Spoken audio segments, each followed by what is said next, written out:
Ryan Reynolds here for Mint Mobile. You know, one of the perks about having 4 kids that you know about is actually getting a direct line to the big man up north. And this year, he wants you to know the best gift that you can give someone is the gift of Mint Mobile's unlimited wireless for $15 a month. Now, you don't even need to wrap it. Give it a try at mintmobile.com/switch. $45 upfront payment required, equivalent to $15 per month. New customers on first 3-month plan only. Taxes and fees extra. Speed slower above 40 gigabytes on unlimited. See mintmobile.com for details. Hey, aren't you that PBM? Middleman, at your service, doctor. Don't you get rebates that save money on medicines? Oh, PBMs like me get big rebates. So why do patients tell me they're worried about their costs? No one says we have to share the savings with patients. Congress should make sure medicine savings go directly to patients, not middlemen. Visit phrma.org/middlemen to learn more. Paid for by pharma.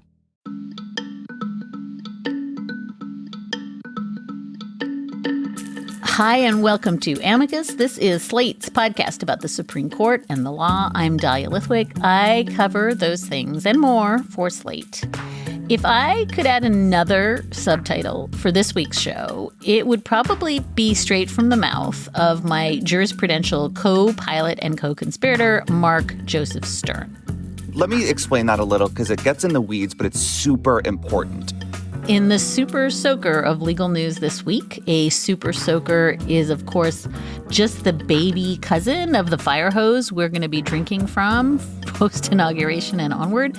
We have chosen to surface 2 topics for your consideration, both of which are nestled in the middle of that weedy important Venn diagram. First, we're going to check in with Slate senior writer Mark Stern about the current FBI director's decision to step aside this week, which involves really weedy detail of the federal agency's Reform Act and big, huge legal consequences. Then we're going to dig through the arguments of a very weedy and technical case about a railroad that, you've guessed it, has potential to have big, big impacts for the nation's foundational environmental law. All of it, we hope, will help in the quest to figure out how we do law now. So last week, we spoke to former U.S. Attorney Joyce White Vance about President-elect Trump's chilling pick for FBI Director Kash Patel. And during that conversation, Joyce offered up this plea for the current FBI Director, Christopher Wray. Chris Wray is that person who should stay in office and force Trump to fire him and pay the freight for doing that to the extent that there's any freight to be paid. Chris Wray should just say, this is my job. I'm going to stick around until you fire me. Here is Chris Wray on Wednesday. I've decided the right thing for the Bureau is for me to serve until the end of the current administration in January and then step down. Well, I guess Chris Wray doesn't listen to Amicus and certainly not taking the counsel of our friend Joyce Vance. But this feels like a little bit of textbook Tim Snyder style surrendering in advance. No? Why does it matter structurally that he just walked away and gave this to Donald Trump? Obviously, it sends a terrible message to simply obey in advance. The FBI director is given a 10-year term for a reason. He or she is supposed to be independent from the president. The president is not supposed to be able to take over and corrupt the agency with loyalists, right? Christopher Wray is not done with his 10-year term, and yet he just got the signal from Trump that he was going to be fired. So he threw up his hands and said, I'm out. Terrible optics, terrible message, terrible precedent, and really bad law that could come out of this. And let me explain that a little because it gets in the weeds, but it's super important. So basically, by stepping down voluntarily, Chris Wray opens up a bunch of pathways for Trump to immediately install a loyalist as acting director of the FBI under the statute that listeners may remember from Trump's first term called the Federal Vacancies Reform Act, which governs who gets to serve at the head of agencies when nobody else is there.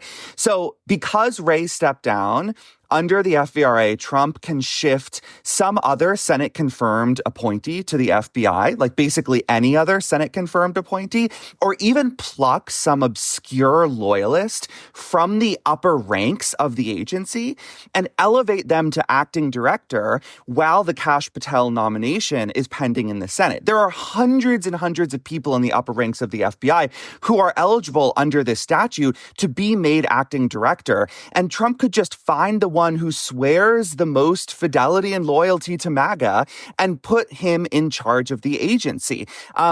That I think is pretty harrowing because it suggests that there's basically no limit to Trump's ability to corrupt the agency right out of the gate on day one. I am certain that there is someone toiling in the wings of the FBI who has made his allegiance to Trump clear, just waiting for the moment to be elevated to the top of the agency. And now this can happen. And by the way, there's precedent for this. Remember, this is what Trump did in his first term with Matthew Whitaker.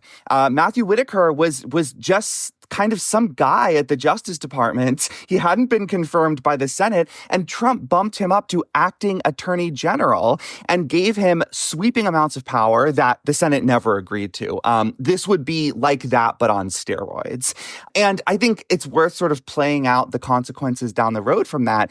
If the Kash Patel nomination fails in the Senate, Trump can exploit this statute, the Federal Vacancies Reform Act, to keep his acting FBI director in power for as long as 2.5 years, pulling all of these legal levers that are available to him. And I think his team is plotting for something like that. It's pretty clear that his team is looking for all the ways he can take advantage of these loopholes and ambiguities in the law to bypass the Senate and just build an entire government full of toadies and hacks.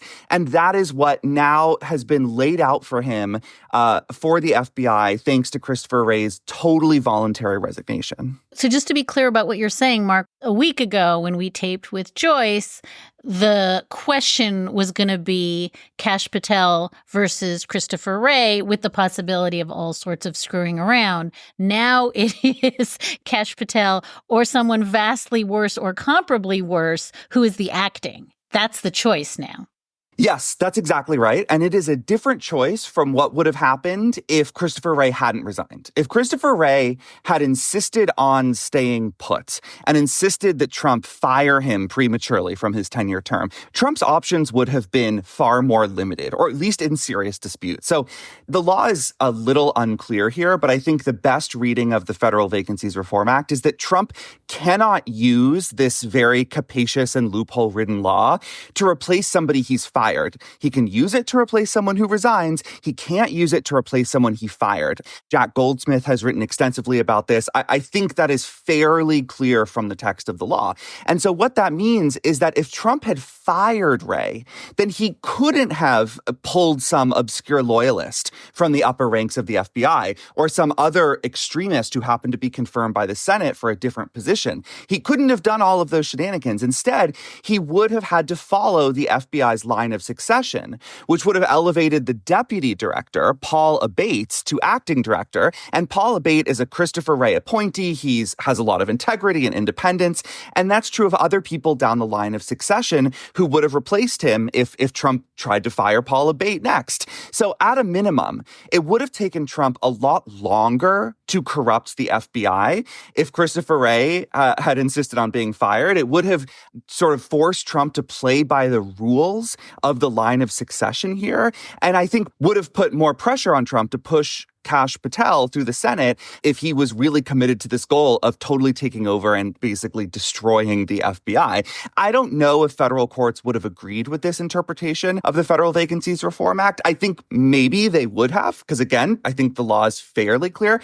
But it seems like it should have been worth the fight for Chris Wray, at a minimum, to uphold the integrity of his agency, to force this battle over whether Trump could just pull some rando to lead this agency and destroy it.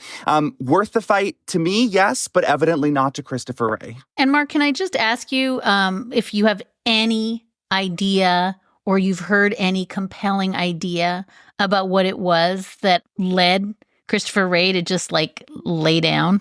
I just have my own speculation, which is that he's a man of pride and he didn't want to be fired.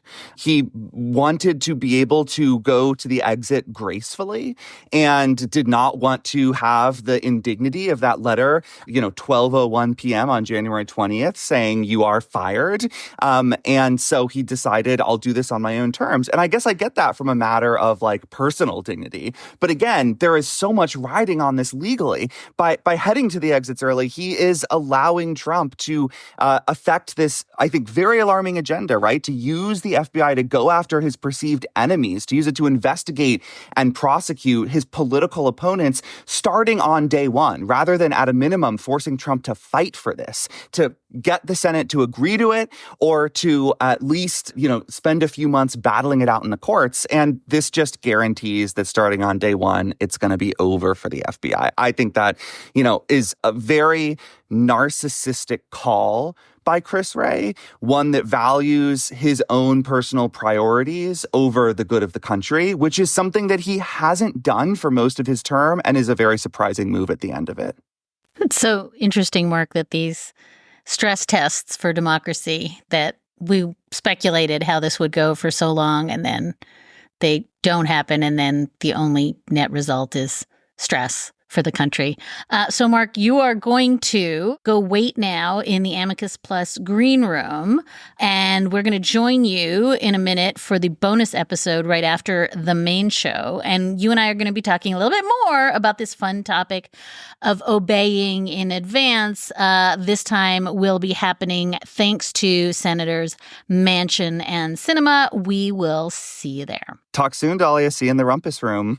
If you would like to join us in the rumpus room but are not yet a Slate Plus member, stay tuned for details on the very easy one-click way you can subscribe at the end of this show. We are going to take a short break, but when we come back, I'm joined by environmental lawyer Sam Sankar to talk about a complex case that was argued at the High Court this past week that tells a really clear story about where this Supreme Court is headed when it comes to the government and the environment. When creating your own business, the most important part is your ideas. Why let the headache of registering your business hold those ideas back? A great idea that can keep you going and growing? LegalZoom.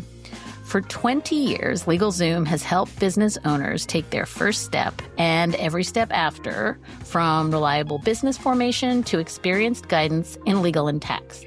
Launch, run, and protect your business to make it official today at LegalZoom.com and use promo code SLATEPOD to get 10% off any LegalZoom business formation product, excluding subscriptions and renewals. Expires December 31st, 2024. Get everything you need from setup to success at LegalZoom.com and use promo code SLATEPOD. LegalZoom.com and use promo code SLATEPOD. LegalZoom provides access to independent attorneys and self-service tools. LegalZoom is not a law firm and does not provide legal advice except where authorized through its subsidiary law firm, LZ Legal Services, LLC.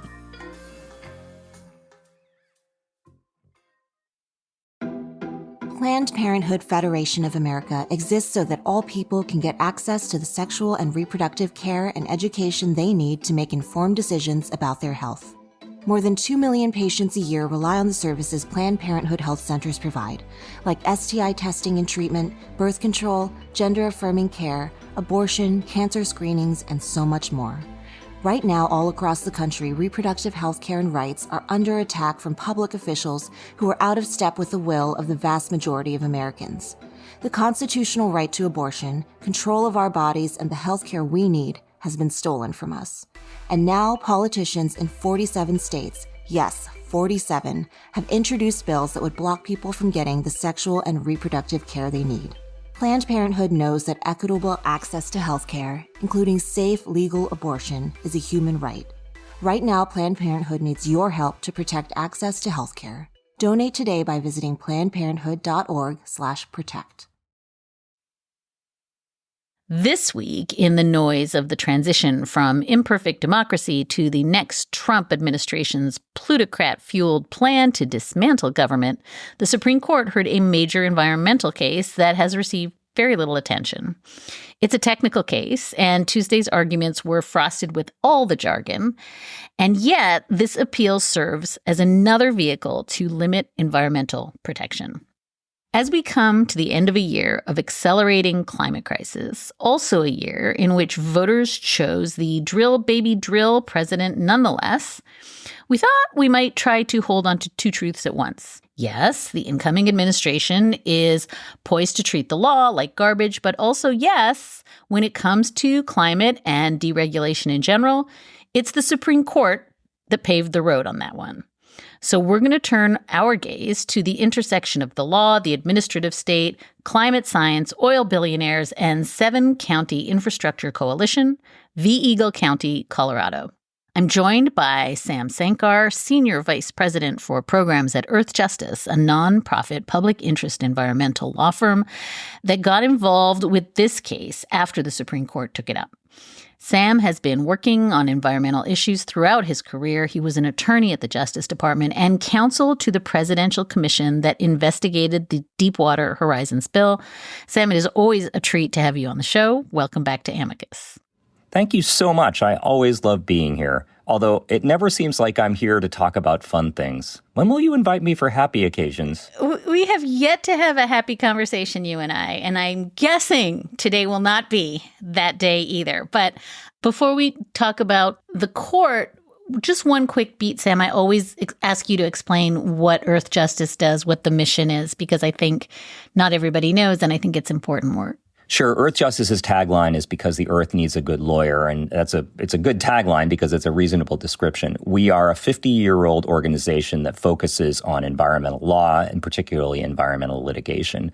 We're not ourselves plaintiffs or in environmental cases. We're, for shorthand would be we're a law firm. We also do lobbying and other kinds of advocacy, but we very often represent other environmental groups, communities, fishermen, you name it, people who are concerned about environmental issues and need support. And so we don't charge any money, but we do have 210 lawyers here who are all constantly representing over 1,000 different clients all around the country and internationally. And I wondered, Sam, if you would start by just setting the table. This is an appeal about a proposed 88-mile stretch of new railroad in northeastern Utah.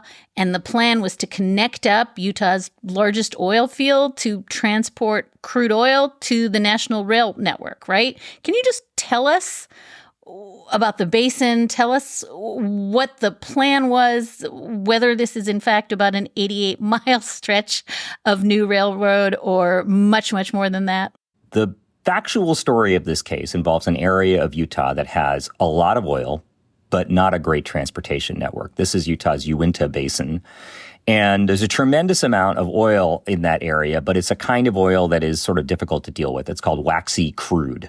And it's been described to me as sort of, thick and viscous and doesn't flow very easily. And right now, to get that oil out of there, you would need roads. And the problem is there aren't many roads up there. It's very difficult to be getting this oil out of that area to market.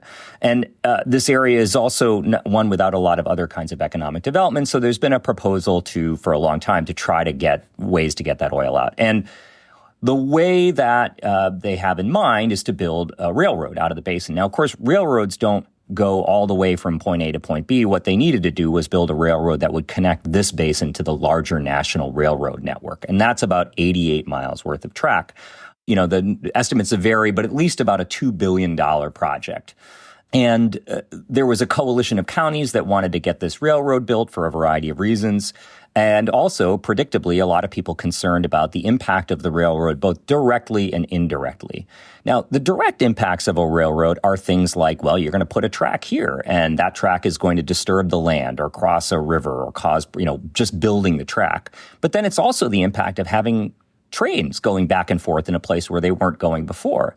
But then also it's the impact of what you're carrying there. Because, of course, if you're carrying flammable compounds, there's a risk of a crash and a fire or toxic spill or whatever. So the question in the case was, what are the kinds of impacts that you have to consider? So, Sam, I guess the statute that we're going to talk about now is the National Environmental Policies Act, or what's fondly known as NEPA. This is a 1970 statute. And I would love for you to explain what it is. It's kind of hard to understand a little bit the scope of the thing, and that becomes the issue in the case. But can you just explain what NEPA sought to do and how settled the law was about how they were doing it? Sure. I call NEPA the look before you leap law. It's one of the nation's, if not the first major environmental law that the country passed. And it has the most basic principle at its heart. It says that before the government takes what's called a, quote, major action, a whole set of issues arise about what counts as a major action, but there's no question approving a big railroad is a major action. Then the government has to consider what the environmental consequences of that decision would be. Now, to be clear, NEPA doesn't say you can't do things that would have consequences for the environment. It just says you have to analyze what the consequences would be and consider alternatives to that. So the question in this case was, what are the scope of the impacts you have to consider? Now, this, as you can imagine, is something that people have been talking about ever since the beginning of NEPA. And the test that has emerged over time is the phrase reasonably foreseeable. So that means that agencies have to consider environmental impacts that are reasonably foreseeable. And we all know that that phrase could be interpreted lots of different ways. But literally decades of precedent have arisen around this. Many courts have interpreted it. Many agencies have interpreted it. And we've seen, obviously, thousands of environmental impact statements done over time. So, yeah, that's what basically NEPA says. And the reality is, NEPA is a very important law, as you mentioned at the beginning, for two reasons. One is that it really does inform government decision-making, even though NEPA doesn't say that you have to choose the least environmentally problematic approach to doing things. It turns out that when you analyze the consequences of your decisions, it often influences the decisions you make. Go figure. And very often the government finds out things it didn't know, number one. And number two, the process of finding things out often informs other people, communities, state governments, local governments, and critically, other federal agencies, which are often invited to participate in that process and often have a lot to offer. So if you're a railroad agency, you have to talk to the water agency. And at that point, the water agency might say, geez, I don't know why you're doing it here. Why don't you do it over there? Or if you build tracks like this, that's really bad for the water system. So do it differently. It's so funny because when you describe it the way you describe it, it kind of also feels not just like a look before you leap statute, but also a more information is better than less information. Like, know stuff, find stuff out, talk to people. And yet it gets construed as this red tape Leviathan, stand in the way of all progress statute, which is, I guess, where we are right now in terms of how we talk about government generally. But the other thing that's slightly sticky about all this, Sam, and I think this is where people get confused, so I'd love for you to just explain it to me like I'm 14. But the posture of this case is a little bit strange too. The railway was approved by regulators in 2021, and then Eagle County, and as you're about to explain, a bunch of environmental groups sue to overturn. Then it goes to the DC Circuit. There's players coming and going. Can you just explain the posture of how this case gets to the High Court? Sure. So when the railroad was approved, that was done by the Surface Transportation Board. And the Surface Transportation Board's decision to approve the railroad includes, as part of it, a NEPA analysis. And that's done in something called an environmental impact statement. So there were two basic groups that challenged this. There was Eagle County, Colorado, a county through which the trains from this basin would have passed. And then there were also a coalition of environmental groups representing people in the area who were concerned about the impact of the railroad and the associated traffic. For purposes of reference here, let's call that the environmental groups. They were led by an organization called the Center for Biological Diversity.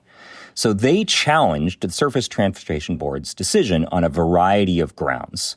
And when they did that, that went to the DC Circuit. And this is going to be crucial later on, the DC Circuit decided that the Surface Transportation Board's decision was problematic on a variety of grounds, one of which was several issues related to the National Environmental Policy Act. I should also say that along this way, the Enviros and Eagle County challenged this, but of course, In these sorts of situations, often industry petitioners and proponents of a project can intervene. They can ask to join the lawsuit because they say it's not just between the Surface Transportation Board and these folks challenging that decision. We're the beneficiaries of that decision, so we want to be part of this legal proceeding as well. So that's what happened in the D.C. Circuit. The Surface Transportation Board lost. Now, this is what's interesting. Now, the government could have asked the Supreme Court to review this decision by saying, we want to file a petition for certiorari, something that all of your listeners know exactly what it is, a cert petition. The government did not do that. What happened is the interveners did. The folks who wanted the railroad said, we're asking the Supreme Court to review this. And as so often happens in this case, this does not seem to be a great vehicle for Supreme Court review. And yet the Supreme Court these days, doesn't seem to care much about vehicle problems, and they took the case. And that is when Earth Justice came in. The group of enviros, we spoke with Earth Justice, and it was a mutual decision, and Earth Justice then took over as lead counsel in the Supreme Court. You have said in several places that you're kind of surprised that the court took this case because they were at this point being mostly asked just to issue an advisory opinion, right? This was not the kind of thing that you would have expected the Supreme Court of, say, 10 or 15 years ago to jump into, correct? Correct. The reason why this is a strange case for the Supreme Court to take is the issue that it took up was not dispositive to the case. So the county and the enviros had won on multiple grounds, and the petitioners, the people who were asking the Supreme Court to review, the 7-county infrastructure coalition, were really only concerned about one of those grounds. But even if they win on that issue in the Supreme Court, the decision below still stands. It's sort of a belt and suspenders decision, and they're saying, hey, cut the suspenders, Supreme Court. But the pants are still up there, the belt's still there. And so that is exactly, you use the classic phrase, and it's an advisory opinion at some level. The Supreme Court's saying something that doesn't matter to the outcome of the case. That is the classic kind of case that the court used to reject. And and many of your listeners know, I was a law clerk at the Supreme Court long ago. You would have been scolded, laughed at, had your knuckles rapped for proposing that the court take a case like this. And that leads inexorably, unfortunately, to this coalition that got involved in the case that was kind of just taking their shot, had a belief that the court really wanted to, do a little belt and suspender work. And so I'd love for you to explain to us who is, and there's Amicus briefs out the yin-yang, but who is that coalition that got involved in this case expressly to get, as you say, this issue that is not dispositive in front of the court? In these situations, it's always interesting that there are parties that still want to go for it, even though it seems like they don't necessarily have an upside. And one always gets a little interested when they manage to score a superstar lawyer like Paul Clement, well known for bringing seemingly lost causes before the court and getting seemingly impossible decisions out of a court. So this certainly seems like an instance in which the cert petition larded up the issue in a way, sort of put so much bait on the hook and smeared it in ketchup and hot sauce and said, come on, court, don't you hate environmental laws? Don't you want to say something about this? And the court couldn't help but take the bait.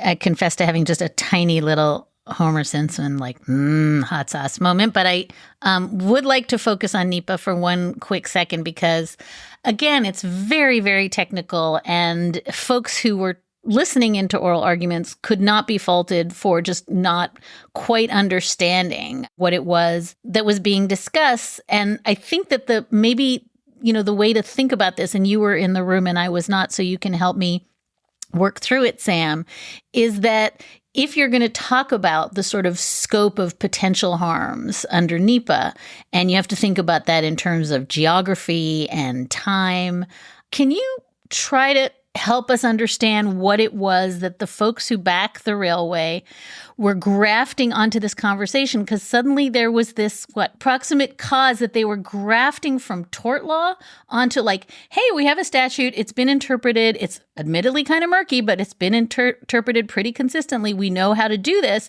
And suddenly they're grafting tort law onto it. And there's just this, like, I was trying to think about it when I was writing the script, Sam, and I was like, there's this like Build-A-Bear thing where they're just like cherry picking from other doctrine and saying like, this is how we do NEPA now. Am I right about all those vibes, that it just seemed as though it was a little bit ends driven? Anybody who was listening to oral argument could be very forgiven for having some confusion about this, because really none of the advocates, they're all very good lawyers, but none of them is steeped in NEPA law. And Earth Justice wasn't actually the one that presented oral argument. We were lead counsel for the Enviros, but we didn't end up presenting oral argument. But the argument ended up being pretty abstract about some abstract principles. And the reason for that is, when in doubt, Supreme Court lawyers love to talk about abstract principles and doctrinal things. Proximate cause is this concept from tort law that's about legal responsibility for torts. And it is something you spend a lot of time talking about in your first year of law school. The reason why is it is super malleable and super fun to talk about. And when in doubt, and you don't know what to talk about with a judge, you can bring up proximate cause, and you can bat that ball across the fence a whole lot of times. Proximate cause is this idea about what someone is responsible for. So if you are driving down the street and you hit a cyclist, you're clearly the proximate cause of that cyclist's injury. But if the cyclist gets injured and then was late to a meeting or late to get to the hospital to take care of their wife, you're not really the proximate cause of the injury to the wife in the hospital that was remote. And it's not really a clean legal test. In fact, it's anything but. It's very much a socially constructed test about responsibility for tort liability. Now, the court, in trying to find a way to do NEPA analysis, has often kind of mentioned proximate cause in passing, but it has also said it's not proximate cause, but there's some proximate causiness to this reasonable foreseeability test. Now, the petitioners took that idea as far as they possibly could. And in their brief, they mentioned proximate cause so many times it would make your head spin. Of course, every time they mentioned it, they also said what it means was, and our brief mentions this, a slightly different formulation of what proximate cause is, which isn't surprising because everybody has their own formulation of proximate cause. So what they were clearly trying to do was give the court something that it could say was a substitute for the reasonable foreseeability test that they thought was narrower. But it was anything but clear what that test would mean. And that's a lot of what the oral argument was about, was what the heck would your test mean? And that was a question put to every side. We are going to take a short break. For over 50 years, Burlington's legacy has been great deals on coats for all weather conditions. So before you're caught unprepared for the winter weather, head to Burlington for name brands, quality items, and surprising fits for every family member. Stock up on coats, sweaters, and accessories before the cold hits, so you can finally stop avoiding the elements and start living comfortably. Warm up at your nearest Burlington location less than 1 mile away. Burlington. Deals, brands, wow. This episode is brought to you by LifeLock. The holidays mean more travel, more shopping, more time online, and more personal info in places that could expose you to identity theft. That's why LifeLock monitors millions of data points every second. If your identity is stolen, their US-based restoration specialist will fix it, guaranteed or your money back. Get more holiday fun and less holiday worry with LifeLock. Save up to 40% your first year. Visit LifeLock.com/podcast. Terms apply. Let's return now to my conversation with Sam Sankar of Earth Justice. So if you're trying to take this abstraction and map it on to this actual railway, if you were going to do a sort of foreseeability test, what would that look like? And then if you're going to do proximate cause in the manner that Paul Clement was doing it at argument, what would that look like? Like, is it simply a matter of, on this 88 miles of track, the train crashes, oil spills, that's the proximate cause, fish die, that's it. We don't care what happens when this gets to the Gulf. Walk me through the two versions.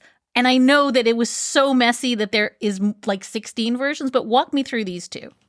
Well, I would love to walk you through proximate cause the way Paul Clement described it at argument, except He didn't talk about proximate cause at argument. He walked up to the lectern and in classic Paul Clement fashion, he started making an argument that he hadn't made in his briefs. He had a completely new test that he articulated within a minute of being at the lectern, which as an advocate is really frustrating. You're just not supposed to do that. And if you did that in any other court, they would say, that's not what you said in your brief, counsel. Let's stick to what you said in your brief.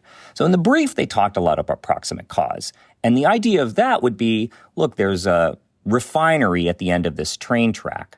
And if somebody is hurt by the refinery and the way it runs its operations, you, the railroad, wouldn't be considered the proximate cause of the air pollution injury to people in that neighborhood. Why would you analyze the air pollution impacts of this project if you wouldn't be liable for, in tort law, the air pollution at the end of that? That's a reasonable analysis for tort law, but it's a dopey way to do environmental analysis because everybody knows that the railroad is going to cause things. And even if it isn't legally responsible for those things, you sure want the government to be thinking about those things and deciding whether or not to put a railroad there.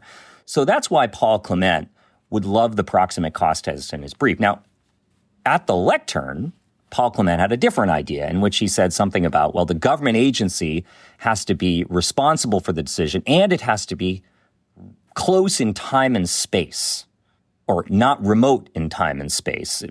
Different formulations of that came up. And that's, anyway, we can talk about the implications of that test, but the proximate cause test, as we explained in our brief, was pretty dopey, and we kind of talked a lot about why it was bad. And that may have been, I'd like to think that our brief was the reason Paul Clement had a different idea at the lectern. So in case our listeners are just like goggling around in their heads about what confusion ensues, I want to play just a moment of hippie liberal John Roberts, who was equally confused, right? This is him saying, I have trouble seeing how this is going to work out as a practical matter.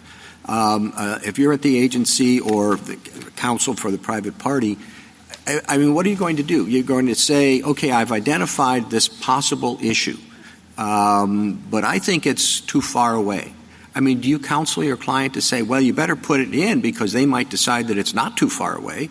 So even the Chief Justice, I think, was struggling to understand how Clement's test could possibly be applied realistically, right? Right. And that's in part because as deregulatory advocates often do at the lectern, they started talking about things much more in the abstract and not specifically about this case. So the chief was trying to understand the policy implications of this formulation that Paul Clement came up with. This points to a classic problem with the Supreme Court's new environmental docket, which is that it's doing policy from the bench. The kinds of questions the Chief Justice were asking were the kinds of questions that Congress is well equipped to look at. Hey, if we do the test like this, what's in and what's out? Let's talk to a bunch of agencies. Let's listen to a couple of industries. Let's talk to the enviros. What would this language mean if we use that? And by the way, that is happening right now in Congress. And in fact, just 2 years ago, Congress did some amendments. And here's the test that they put in light of the years of NEPA litigation and all the concerns about red tape. The test that they put in was reasonably foreseeable. They said the test is what's reasonably foreseeable. So the language of the statute says reasonably foreseeable. And that's Congress in its wisdom. And the chief in his wisdom is saying, you know, Paul Clement, all these various tests, how would they work out? And guess what? Paul Clement doesn't know. Because we're no longer talking about the facts of a case, which is why the Supreme Court should take narrow cases and decide them on the facts, and instead the court is trying to rewrite NEPA on the fly from the bench. Right. And this is such an interesting version of the problem of you actually have a test. Everybody understands the test. We can fight about whether we're in or we're out. But this is the court literally knowing nothing, trying to invent a new test on the fly and sort of the worst situated entity to invent a test on the fly because, in fact, they're not applying it to the facts of anything. One of the other things that came up is this idea of the 150-page limit on environmental impact statements, something that Congress put in. They said these environmental impact statements should be short, 150 pages. We shouldn't have these great big long ones. And so there was the court saying, well, how could you do these 150-page impact statements with the broad, old, reasonable foreseeability test? Don't we have to make a new test that would help people do 150-page impact statements? Well, guess how the old court used to do that? It would say, let's see some 150-page impact statements. Let's let this law play out. And let's see if anybody has problems actually doing this. But instead, this court was like looking ahead saying, well, we got to help make some policy around this new thing that Congress wrote. How are we going to build a new test that'll work with this new law without having concrete instances of how that played out? Sam, I would love for you to have a chance now to tell me about what doesn't get included in whatever this new test is, this whatever version of it they pick. Can you describe the local environmental implications that will fall out of the consideration in this specific case if the new test prevails? Upstream impacts, downstream impacts. Like, tell me what it is, again, that brought Earth Justice into the case, but what are the things that we as listeners don't know about because we may never find out about them? Sure. So this case is complicated, and I want to just first apologize to all the listeners for going through this. But also, in doing so, I want to complain about the Supreme Court, because the Supreme Court took a complicated case to resolve a complicated issue. And it should have taken a case that had a narrower set of facts, a more specific application, in order to deal with these complex issues. Instead, it made a lot of problems for itself. So there were three kinds of impacts that were at issue in this case. And we use three different terms for them. One is the upstream impacts, the second is the downline impacts, and the last is the downstream impacts. So the upstream impacts are the impacts of having a railroad and that is facilitating a whole lot more oil and gas production in the area. The downstream impacts are the impacts of bringing a whole lot more of waxy crude goo to refineries at the end of the railroad.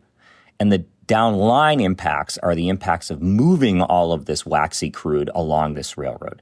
So the downline impacts are the easiest perhaps to understand. Those are the impacts of potential wildfires and spills, all the things associated with carrying nasty stuff, not just on the 88 miles of track, but on their journey down the line. What is the risk of moving this stuff all the way down the line?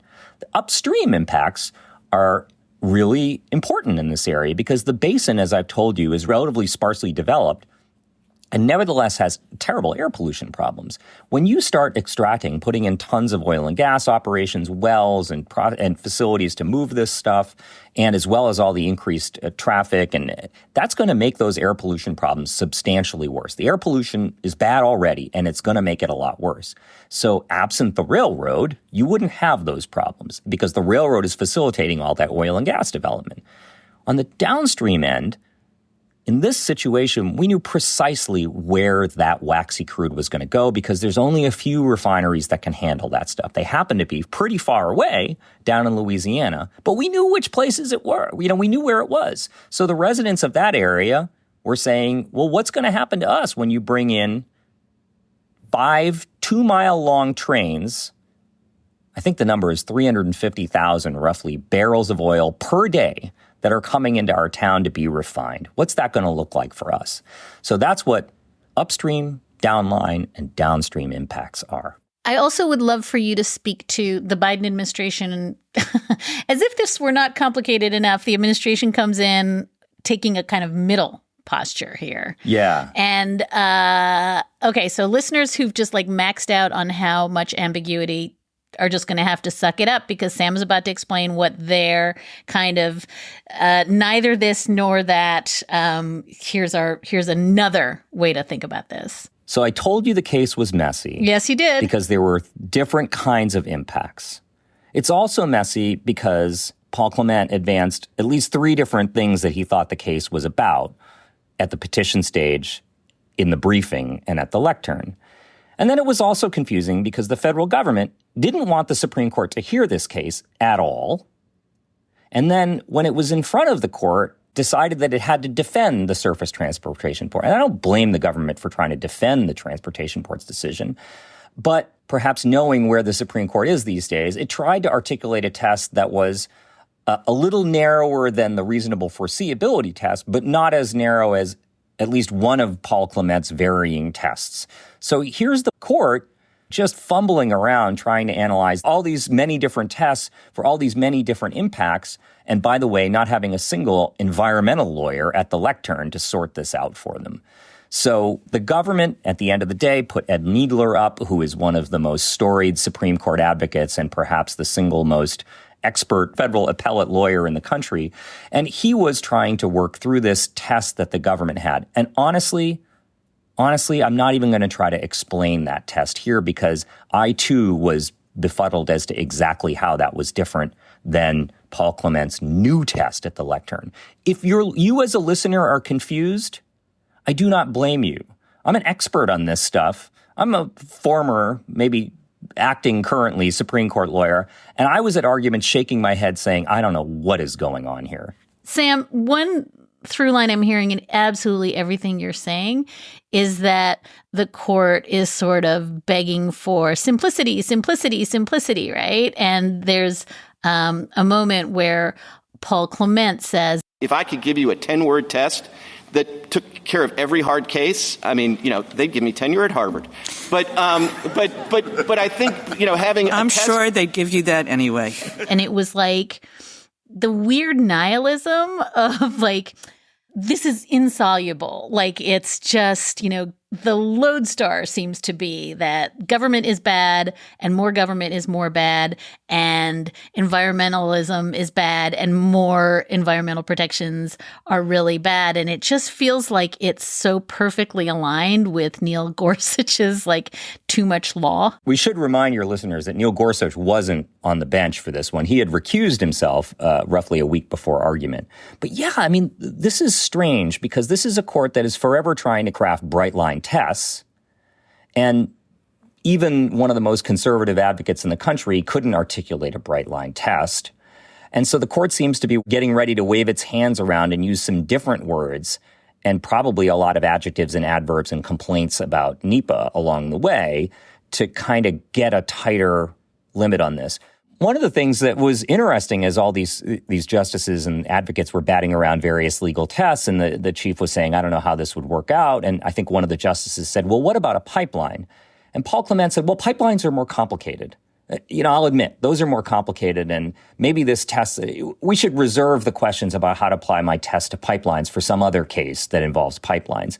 And several of us nearly jumped out of our seats because I said, like, well, it's an 88-mile railroad that's only going to carry one thing, 2-mile-long trains containing waxy crude. This is a pipeline.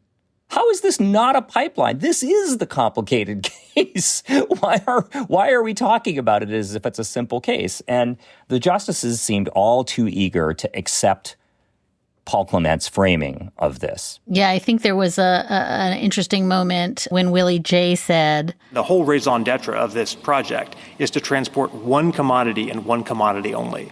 That won't be the case in many other railroad projects, but I do think it's a little bit misleading for Mr. Clement to suggest this is an 88-mile railroad as if the train just went back and forth for 88 miles. It's a connection to the national rail network whose entire purpose was to bring this crude oil to the market. Do you think, as a common carrier, one thing I can tell you for sure is that there will be more litigation and confusion after the court announces this new test, because nobody will quite know what the test means. And the only way we will figure out what that test means is by suing each other for years and years and developing a new body of case law to explain what this new test is. Right. And to go to your, opening point that you made, just less reports, less studies, less information, fewer informed citizens, right? I mean, the result of narrowing the scope is not only obviously going to redound to the benefit of the kinds of people who want to do away with environmental protection, but it's also to the benefit of people who want to do away with, as you say, more information is better, look before you leap, right?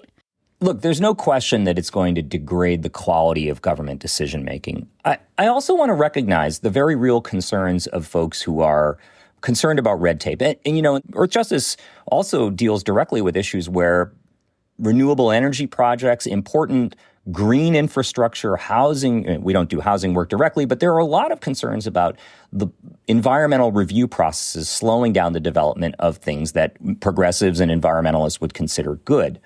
So people would say, well, wait a minute, isn't less environmental review kind of a good thing to move things along? To which I would say, number one, there have been a bunch of changes through a series of legislation recently that haven't actually played out. Number one. Number two, the concerns about NEPA raised by infrastructure advocates are often misunderstood because what happened is because the NEPA process is sort of a great framework for analysis, we often do a lot of other analysis as part of an EIS process. So there's a lot of state and local government and all these sorts of analysis and decision things happen during the course of that federal process. So the NEPA process gets blamed for a lot of real challenges at the state and local level in decision-making as well. So oftentimes, the easy target is the big federal law, and everybody's all over it. But a lot of studies have shown a couple of things. Number one, shortcutting public involvement in these decisions actually slows things down. When you don't inform and engage the public, you get more litigation, not less, because it turns out people who live near projects who really want to stop them will find a way to make the life miserable of the project proponent. The second thing is the delays in litigation are far less than people like Paul Clement would suggest. His brief was heavily laden with saying that there's too many pages, 3,600 pages of EIS, shouldn't need that for 88 miles of track, which is a effective soundbite, but not one based in a real understanding of what's going on.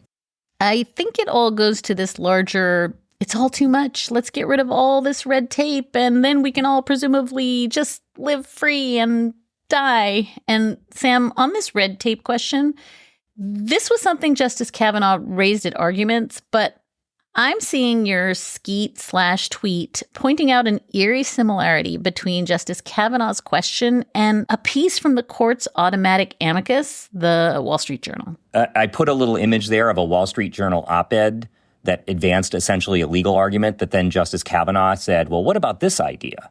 It was just super clear that the Wall Street Journal, the day before argument, published what essentially was a supplemental brief, and that Justice Kavanaugh picked up. It's clear that he was reading this, because that was not an argument that any party, or to my knowledge, Amicus made.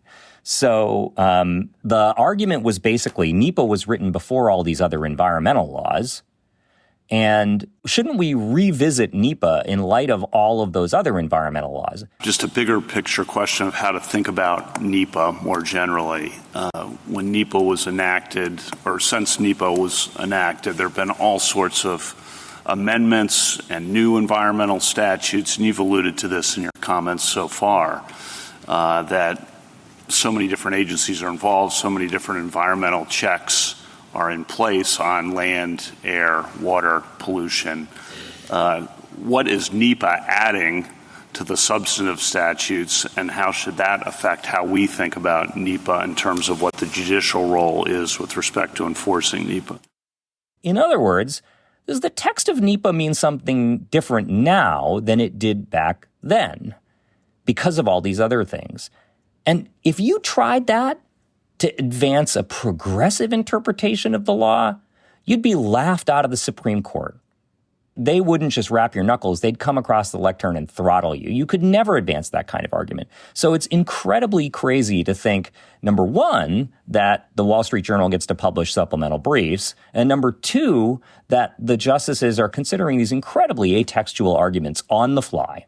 I would like to ask you one meta question, because we haven't, I can't believe we've been talking this long and we haven't said the words Donald J. Trump or what's to come. And, you know, I guess we have to talk about what's coming next for you. You know, the court built this, at least in terms of the deregulatory stuff. It doesn't matter who had won the election. The court did what it did in Loper Bright, right? The court's been, so to speak, laying down this track for a long time. But I would like to talk about, you know, Donald Trump, who has already, you know, taken a hatchet to the administrative state, who's putting people in charge of agencies that hate the work that those agencies do. He just pledged on Wednesday, I'm sure you saw, quote, any person or company investing $1 billion or more in the United States of America will receive fully expedited approvals and permits, including but in no way limited all environmental approvals, environmental with a capital E. So put aside the question about whether we should have more billionaires, paying to play and doing end runs around regulation. What does this mean, not just for NEPA, not just for the environment, but for your work at Earth Justice, Sam, when this is the wood chipper you are now running headlong into? Well, the Earth needs a good lawyer now more than ever. And we've done this once before. We went through Trump 1.0. We had an 85% win rate in, I think, 170 or so actions directly against the Trump administration. So we'll see him in court. As your listeners know, the courts are different, and certainly the Supreme Court is different. So the landscape is more challenging. It's not clear to me that the Trump administration will be any more competent this time around than it was the last time around. I think it will be more nefarious. I think that the plans are more ambitious. And as you just described, if you give us $1 billion, you don't have to follow the law. Well, that's not going to work. He can say that as much as he wants, but federal law hopefully remains federal law, and that's not going to fly. And the first time somebody says, I spent my $1 billion, I don't want to comply with the Clean Water Act, I can tell you we will be right there in front of the judges saying, show me that in the federal law. That doesn't exist. Just because the president said so doesn't make it so. I think that I want to give voice to one of our listeners before I say goodbye. Anne Seligman wrote us a note saying, quote, my biggest fear for the coming Trump regime is the damage that will be done to the environment. As they say, once you frack, you can't go back. Pristine places cannot be restored. His leadership choices and plans for deregulations bring only despair. I thought all was lost. And then she asks the question that I really want to put to you, which is, what can the courts actually do to slow the damage? Now, you have mentioned Earth Justice's phenomenal, win-loss record in Trump 1.0. We're seeing courts, for instance, the Hawaii Supreme Court, getting into it on environmental questions. So I would love for you both to tell me what could happen in the courts, whether it's state courts or whether it's, non-bonkers judges in the federal courts. And as part of that, I would love for you to tell listeners where to locate a sense of where the pushback is going to come from. I take your question to mean, to some degree, where is the hope in the courts? So, first of all, I would say that we've won these cases against the Trump administration in front of extremely seemingly hostile or seemingly conservative judges because even, I guess, the Supreme Court, perhaps next to the Fifth Circuit, is the outlier court. Even the D.C. Circuit is routinely denying the kinds of stays, with Judge Katsas, Judge Rao, others, conservative judges saying, no, we're not going to do this thing that the Trump administration or industry wants to do. So I actually am optimistic that these extreme things that the Trump administration wants to do won't fare well in front of reasonable panels, even reasonable panels that include reasonable Trump appointees. It's clear that there are some really nutty Trump judges out there that are willing to say okay to anything. But I think that's going to be, hopefully, more the outlier than the norm. Okay. Other areas, though, I think about this all the time. First of all, you mentioned state courts. We do a lot of work in front of state courts, and we've made huge progress in places like Montana and Hawaii in front of courts that are working with state constitutions and state laws. There are states in particular, progressive states like New York, California, but even more purple-y states that are enacting their own laws that are protective of the environment and crucially, environmental justice. One thing to remember is that even though the map of the country looks very red, the map of the economies of this country looks very blue. So New York, California, Colorado, the Pacific Northwest, these are highly progressive governments that are driving markets with state and local regulation. California's vehicle market drives the world. It's the fifth or sixth largest economy. So when California says we need to improve our vehicles for the purpose of reducing air pollution, we have the worst air pollution in the country, that's going to drive markets. And car manufacturers are looking around the world and saying, look, the future of the world is electric. The future of California and New York is electric. We're not interested in this. And that's why you see car companies actually supporting progressive federal standards on this stuff. Also, most of your listeners have probably not spent a lot of time thinking about their local public utility commission. And if there's any outside the box message to talk to environmental lawyers about, it's about utility commissions. And we do a tremendous amount of work with these energy regulators who are basically deciding where your electricity comes from and what kind of power plants get built. And we work in 29 states in those utility commissions, highly technical, highly legal advocacy. And we've been making tremendous change on that front. So we are running what we believe to be one of the largest, if not the largest, energy law practice in the country now inside of Earth Justice. And that's a significant focus of our non-federal work. This is such a nice place to end the conversation, because I think that the sort of impulse to fling your hands up and go to sleep for 4 years really doesn't work when you're talking about the environment. This is the kind of thing that, we are doing a rearguard action, and every day is the most important day. It is such a treat to have you on again. Sam Sankar is Earth Justice's Senior Vice President for Programs. Sam, I know this has been a long week, but I am just moved and inspired by your optimism in the work that you do. Thank you so much for joining us again. I'm very happy to be here, and I want to tell all your listeners to continue to believe in the courts, to continue to believe in the power of good lawyering on behalf of the planet. And that is all for this episode. Thank you so much for listening in. Thank you so much for your letters and your questions. Thanks especially to those of you who have already sent us your questions for our year-end mailbag episode. And if you have a burning or just slightly smoldering, itchy question about the Supreme Court and or the law and what's happening to it and how it affects you, please email us at amicus@slate.com, or you can find us at facebook.com/amicuspodcast. And we are going to try to get to as many of your excellent reader questions as we can. P.S. Amicus listeners just ask the smartest questions, and we are really grateful for you. Do join us on today's episode of Amicus Plus. Mark Joseph Stern is waiting right now in the green room to talk about how your favorite pair of exiting senators have really scuppered any hopes for moderation at the National Labor Relations Board. Also, we're going to dig into two very different presidential pardon sprees, plus which thin-skinned Supreme Court justices decided to play a game of No You Are this week. You can subscribe to Slate Plus directly from the Amicus show page on Apple Podcasts and Spotify, or via slate.com/Amicus Plus to get access wherever you listen. That episode is available for you to listen to right now, and we'll see you there.